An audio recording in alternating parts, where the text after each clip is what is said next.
ഈശോയിൽ എത്രയും സ്നേഹിക്കപ്പെടുന്നവരെ, കപടതരഹിതവും കളങ്കരഹിതവുമായി ജീവിക്കുന്ന വ്യക്തികൾക്ക് വന്നണയുന്ന സൗഭാഗ്യത്തെക്കുറിച്ചാണ് മത്തായിയുടെ സുവിശേഷം 5-ാം അധ്യായം 8-ാം വാക്യത്തിൽ കർത്താവ് പ്രതിപാദിക്കുന്നത്.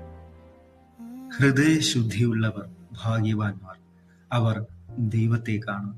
നാം ഇതിനു മുൻപ് വരെയുള്ള സൗഭാഗ്യങ്ങളെ പരിശോധിക്കുകയാണെങ്കിൽ അവർക്കെല്ലാം ലഭിക്കുന്നത് അനുഗ്രഹങ്ങളാണ്. എന്നാൽ ഈ സൗഭാഗ്യം പുലുകിയാൽ ഈ പറയുന്ന അനുഗ്രഹങ്ങളുടെ എല്ലാം ഉറവിടമായ ദൈവത്തെ നമുക്ക് കാണുവാൻ സാധിക്കുകയും സ്വന്തമാക്കുകയും ചെയ്യാം. വിശുദ്ധ മദർ തെരേസയും വാഴ്ത്തപ്പെട്ട എലീശോമയും തുടങ്ങിയ വിശുദ്ധരും ഇതിന് ഉദാഹരണങ്ങളാണ്. ലൂക്കായുടെ സുവിശേഷം 12-ാം അധ്യായം 34-ാം വാക്യത്തിൽ ഇപ്രകാരം പറയുന്നു: നിന്റെ നിക്ഷേപം എവിടെയോ അവിടെ നിന്റെ ഹൃദയവും. നിന്റെ നിക്ഷേപം കപടതയിലാണോ, അവിടെയായിരിക്കും നിന്റെ ഹൃദയവും. നിന്റെ നിക്ഷേപം ആർഭാടത്തിലേക്കാണോ, അവിടെയായിരിക്കും നിന്റെ ഹൃദയവും.